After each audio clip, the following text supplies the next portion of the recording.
Hi, everyone, and welcome back to another episode of Nurturing Minds. I'm Dr. Blanka Kellermayer, and as a neuroscientist and parenting coach and mother of two very active boys, I'm very passionate about bridging the gap between brain science and everyday parenting challenges. Today is our 7th episode together with Dr. Sonali Dasgupta, and I'm very excited about today's conversation because it is extremely important and relevant in today's parenting in the digital age. But before we dive in, would you please introduce yourself to our viewers, Sonali, and also mention the work you do with STEM Monsters Education? Sure. Thank you, Blanka. So I'm Dr. Sonali Dasgupta, a research scientist turned educator, a mentor to talented teenagers, and founder of the STEM Monsters Education platform. We work with schools to implement hands-on STEM programs that foster interdisciplinary innovation by focusing on design thinking and first principles approach to learning. Before we move ahead with today's episode, I actually want to make a certain disclaimer. We did that last time as well because it's extremely important that for our viewers to know that we are not clinicians. The insights and suggestions that we are going to share today or we shared in the last episode are based on scientific research, our own experiences, and our values. However, if you believe that your child is at risk, whether due to screen addiction, cyberbullying, or unsafe online interactions, we strongly encourage you to seek professional support.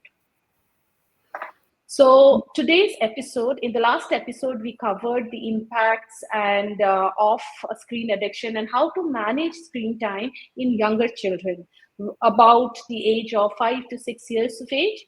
But today we are going to take it to the of screen time and how do we manage screen time in older children.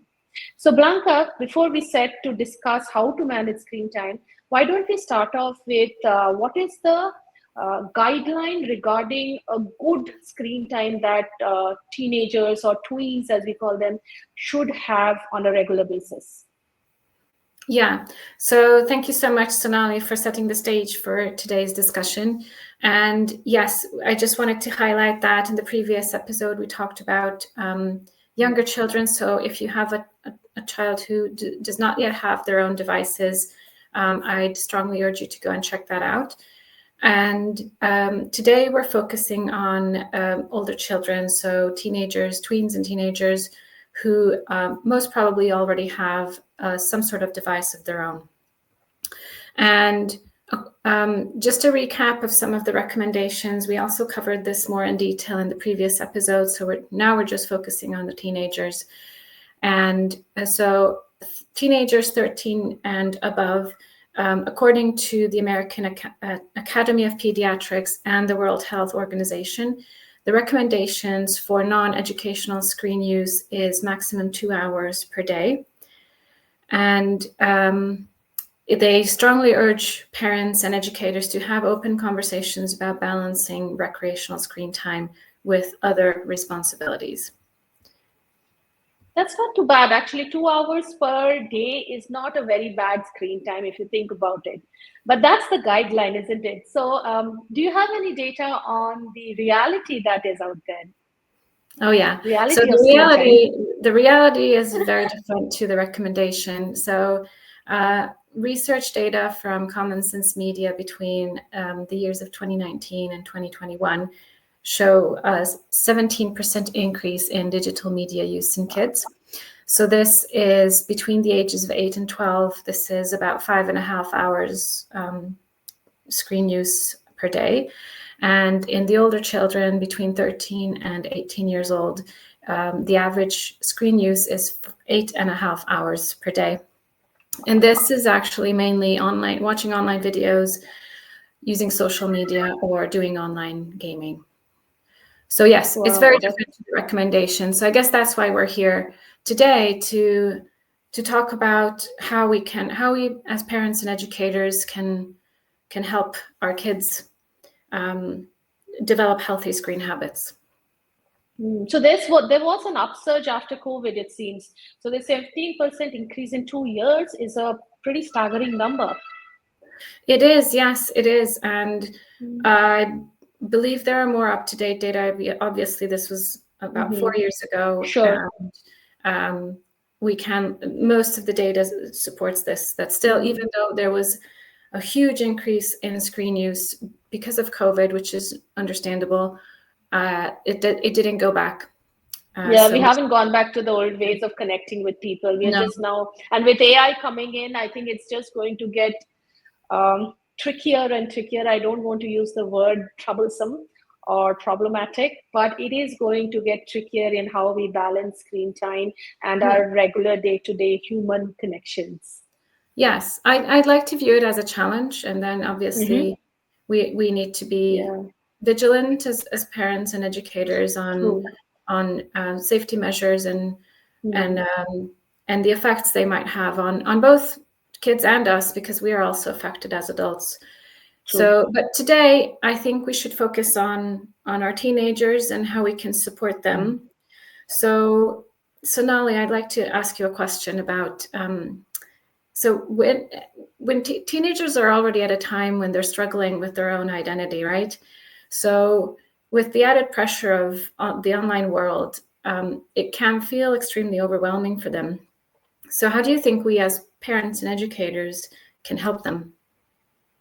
Yeah, I love the question. The reason I was laughing and smiling when you were asking the question is because all throughout the podcast episodes, I think I've been mentioning that teenagers are a completely different world. They are a completely different challenge for parents, right?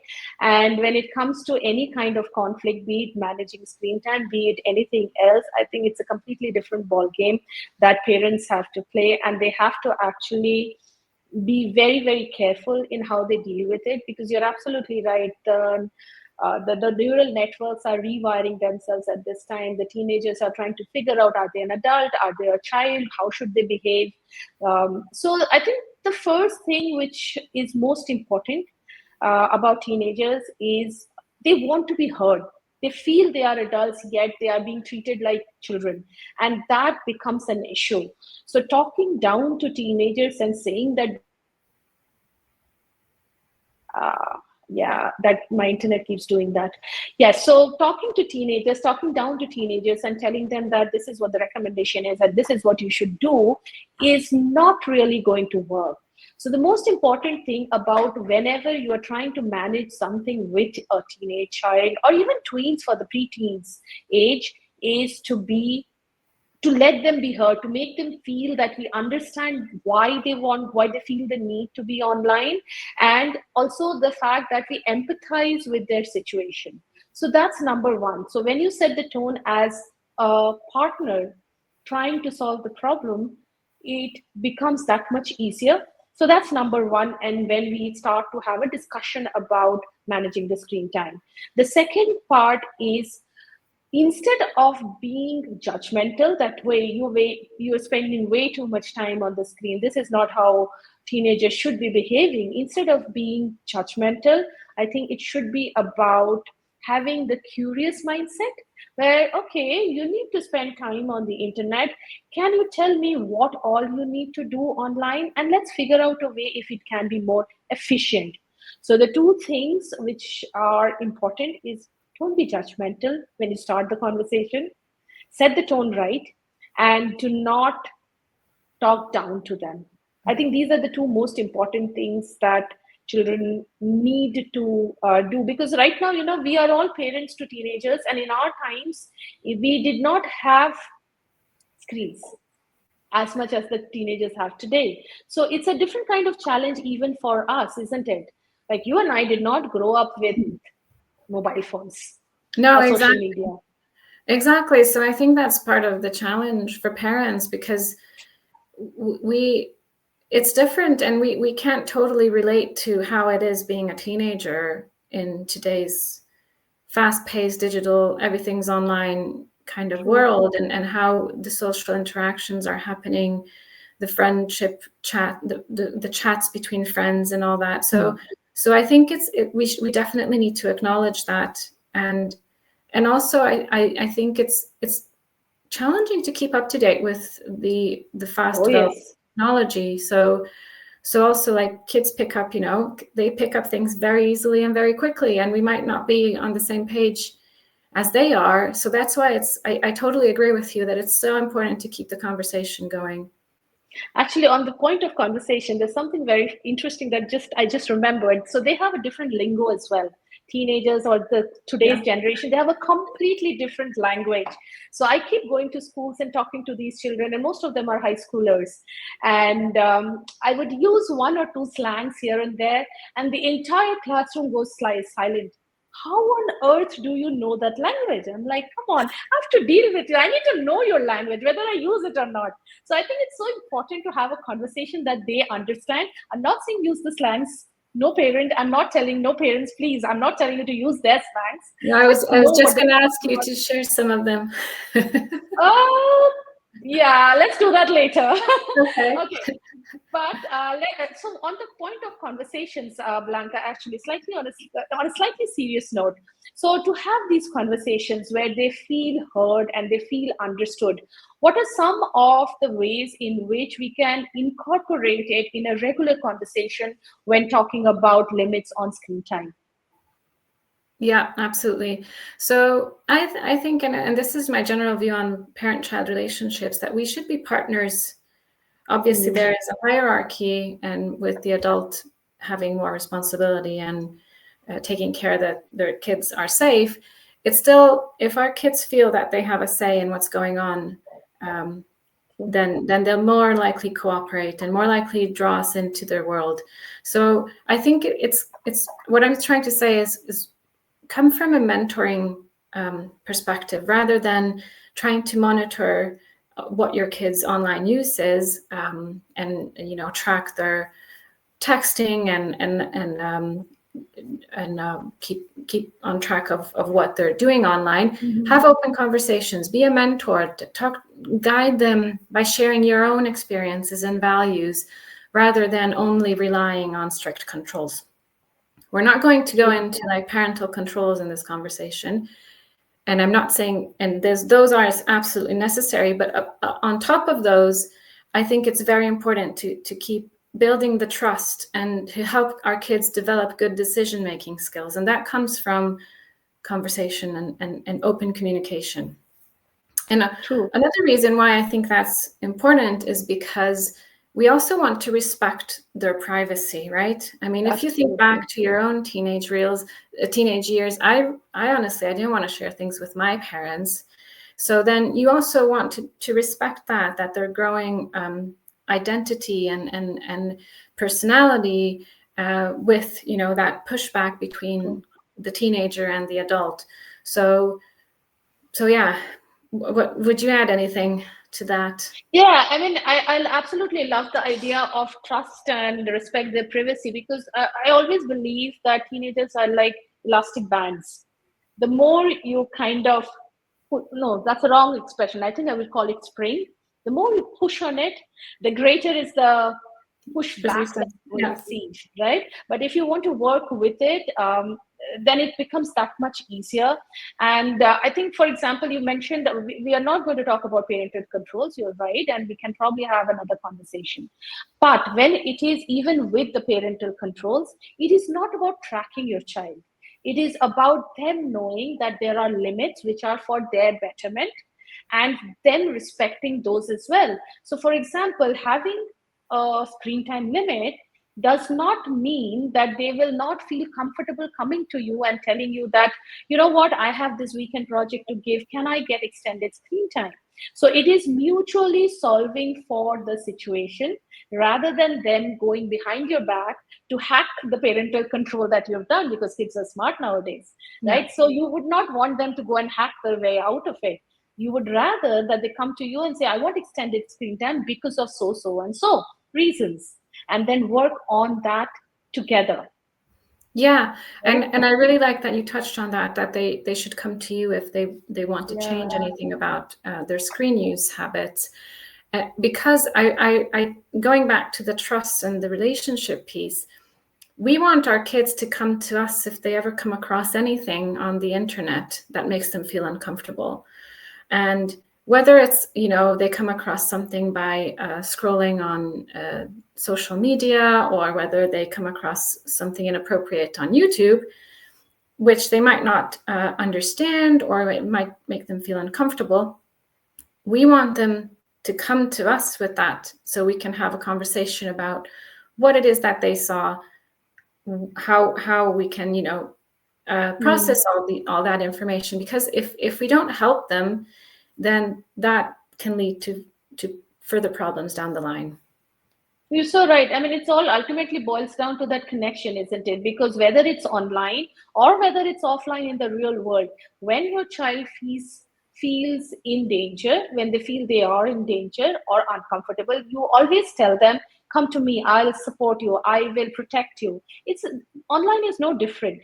And so you don't want those values, those relationships, those connections to be any different either.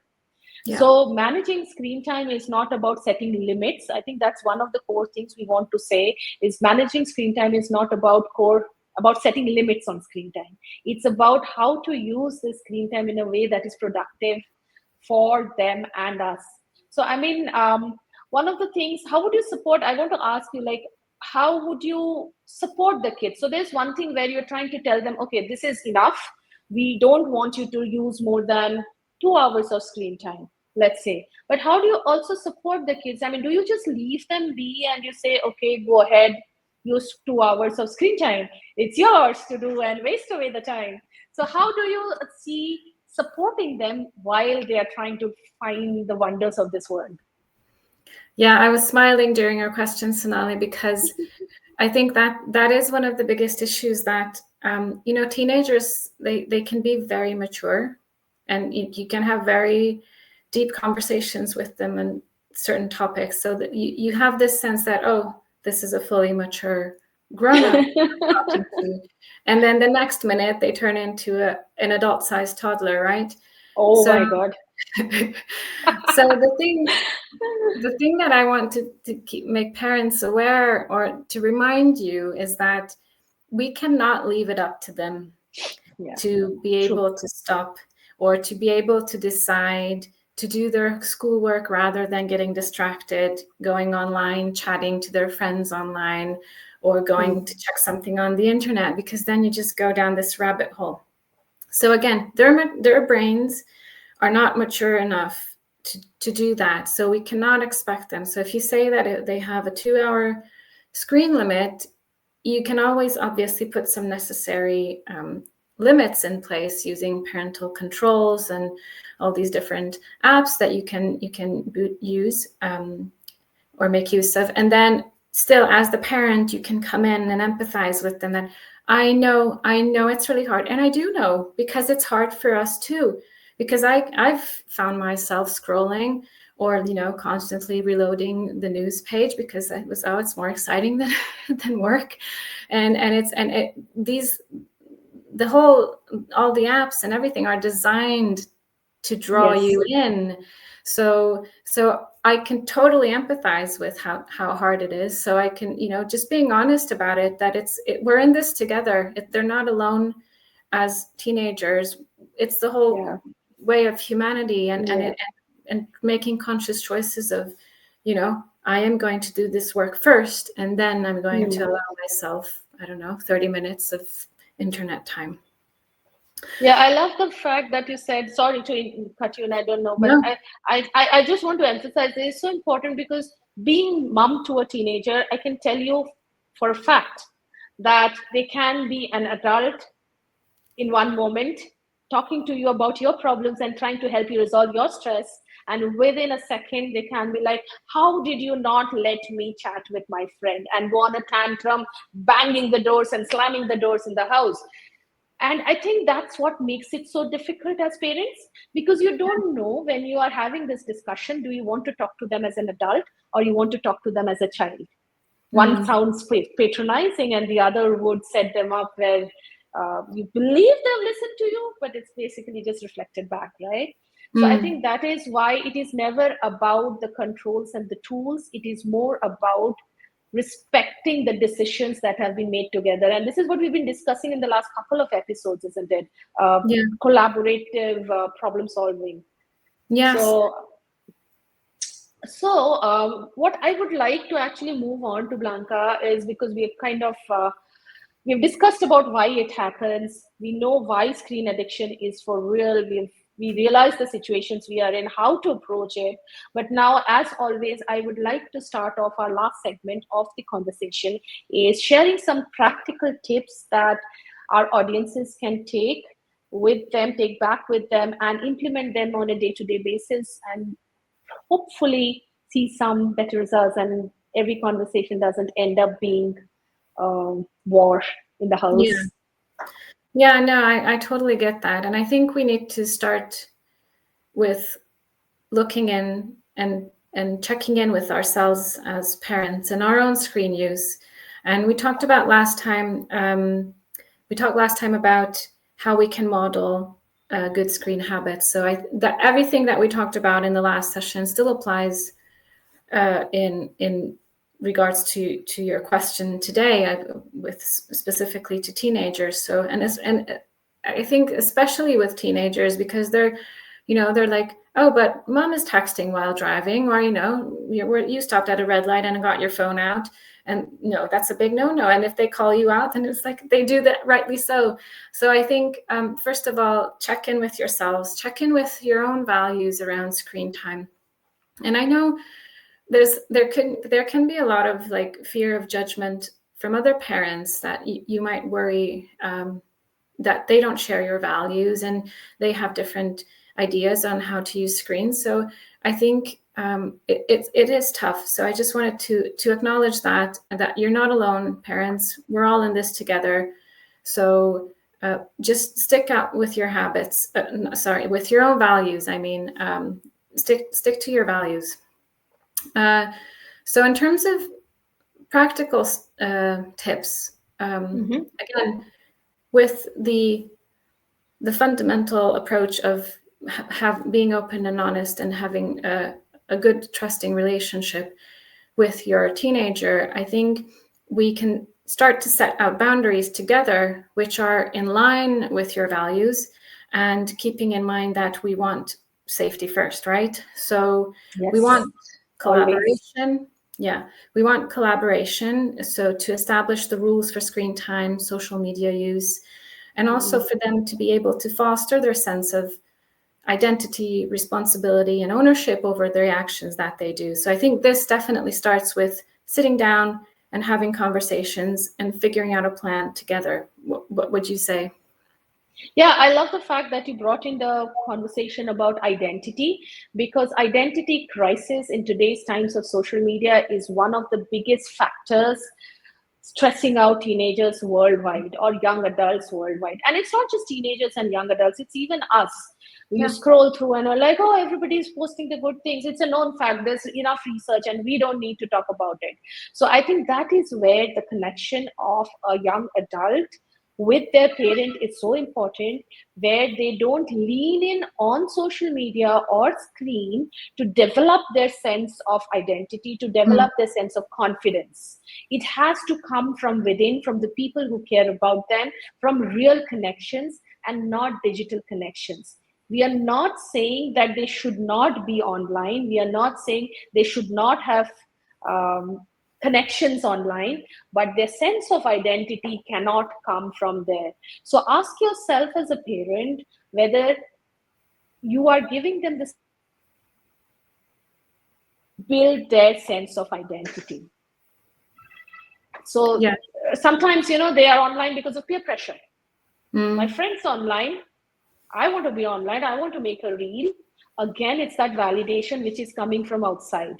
Yeah. So are you as a parent doing enough to give them that validation and confidence in themselves?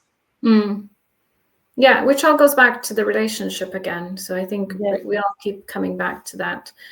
Yeah. No, I totally agree with you. And as also with the peer pressure around what kind of devices, what kind of apps, what kind of social media, how that shapes their identity, and also like not just like how they engage with others, but also like how they follow others, and what kind of influencers they follow, and how those influencers actually influence their choice of anything, right?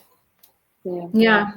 So I think with this in mind, I would also urge parents and educators to keep helping kids with their critical thinking skills and to keep questioning what they see online, and to, you know, look at, is it a trusted resource that I'm reading?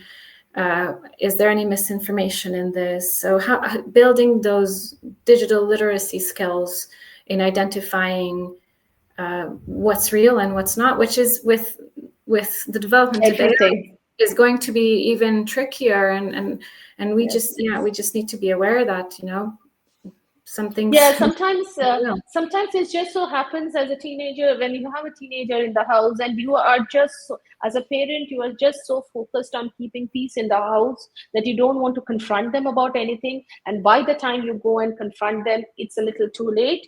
So the request to parents that we are making here, and the suggestions that we're sharing today, are to ensure that it is not too late to have that conversation. It is better to have the conversation in the beginning, share a responsibility of how much screen time is happening and why too much is never too good. Having those conversations before it becomes a conflict. And I think that was the purpose of today's conversation, because, you know, whether we like it or not, social media is meant to be addictive, as Blanka mentioned some time ago. Doom scrolling happens to almost all of us at some point. So have those continuous check-ins with your children to help them stay on top before they start, you know, sliding off that slope of screen addiction. And in fact, you touched upon a very important topic, Blanka, which is about how do they feel safe, the prevalence of misinformation, the prevalence of peer pressure, sharing content. So I think what we will do, this is for the audiences, we are going to pick up on the topic of staying safe in the online world in the next episode, because that is a whole topic in itself. And I think that needs a different level of conversation, different kind of conversation. But for today, the message that we want to share is have those connections with your child before digital world comes in between the two of you. I mean, do you want to add something to that, Blanka? Yeah, and I think as just to build on what we talked about in the last episode, have balance. I think balance is so key with this, because also keeping in mind our own mental health and our kids' mental health. We need, our brains weren't designed to deal with so much information so quickly. So it also requires us to, you know, just to step back sometimes and give some processing time for ourselves and our kids. So to balance that with off-screen activities, outdoor activities, or even off-screen screen-free zones in the home, or screen-free times in the day. So yeah, I think balance is key. That's Thank you, Blanka, for that. And with that, we come to the end of yet another episode of Nurturing Minds. We have been receiving many supportive and encouraging feedback about the podcast. So any of the parents who are out there listening to us and you find it useful, please spare a moment to leave us a feedback or a comment so that we can come up with more topics of conversation that are helpful to you. And also do drop us a DM, or the recording is always available on LinkedIn or on our YouTube channel. So please follow us on our YouTube channel of Nurturing Minds. And with that. If there are any questions right now, we still got a few minutes. If you've got any questions right now, you can pop them in the comments. Otherwise, either Sonali or I are always available to our listeners. So feel free to message either of us if you are watching this after the live session. Yes. Yeah, and this is also to our viewers, because we have been receiving a lot of good feedback. Everybody's been reaching out on WhatsApp, but sometimes I think there is a different level of encouragement if you come live and you share the same feedback with us. So if you can make the time out to listen to us during the live, that is awesome. If not, do share the feedback with us, even otherwise on LinkedIn profiles. If there are no more questions, or if you feel you would like us to pick up a topic in more depth and detail, please let us know. The next time's episode is going to be on how to help our children stay safe in the online world. And with that, I think we come to the end of this month's podcast. Stay safe and have fun managing screen time with your kids. Yes. Thank you so much, everyone. We'll see you next time. Until next time. Bye-bye.